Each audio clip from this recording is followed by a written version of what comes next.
Magandang tanghali, kumusta po? Narito po ulit ang update natin para sa lagay ng ating panahon ngayong tanghali po ng August 30, 2024 na kung saan sa ngayon ay patuloy pa rin ang pag-iral ng habagat sa kanluran ng ating bansa habang sa silangan ng Mindanao ay pumapasok na po ang banta ng sama ng panahon na ating binabantayan gaya po na inyong nakikita at base po sa latest update ng weather model na ating ginagamit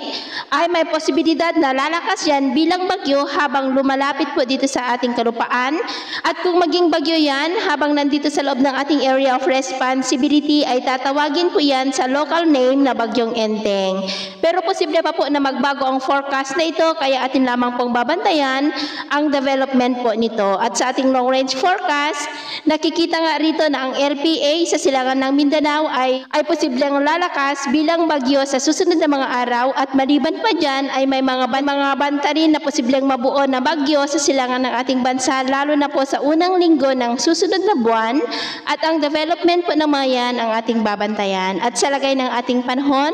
ngayong tanghali ay maayos ang panahon sa malaking bahagi ng ating bansa pero may tsansa ng maulap na kalangitan with isolated rains sa ilang bahagi po ng Cordillera, silangan ng Cagayan, Bataan, Zambales, Pampanga, Bulacan, Metro Manila, Cavite, Southern Quezon, ilang bahagi ng Bicol, Marinduque, Palawan, Samar Provinces, Leyte, Bohol, Cebu, Panay Island, ilang bahagi ng Negros, Sulu Archipelago, Zamboanga, Northern Mindanao, Caraga, ilang bahagi ng Sorsogon at Davao. At sa susunod po ng mga oras ay mas maraming lugar na ang makakaranas ng maulap na kalangitan with isolated light to heavy rains sa ilang bahagi ng Ilocos Region, Cordillera, ilang bahagi ng Cagayan Valley, lalo po sa eastern part, ilang bahagi ng Central Luzon, Calabarzon, Bicol, Mimaropa, Western Visayas, Central at Eastern Visayas, maging po sa ilang bahagi ng Zamboanga Peninsula, Northern Mindanao, Caraga, Davao Region at Sorsogon. Kaya kung lalabas po tayo sa ating mga tahanan, ay ugaliin lamang po natin lagi ang magdala ng kahit anong panangga natin sa init ng araw at proteksyon na rin po sa mga biglaang buhos ng ulan.